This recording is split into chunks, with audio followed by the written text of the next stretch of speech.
这次咳了多久了？断断续续的咳，只有2天的话就咳得很频繁。给他看。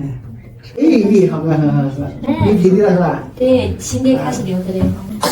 对，就是这样子咳的。中医我们这个叫疏寒扶肺，就是原来肺上一直有寒气没有断干，这寒气憋在里面。西医的治疗方式压，压，所以就很难吃开。肺过了它又发了。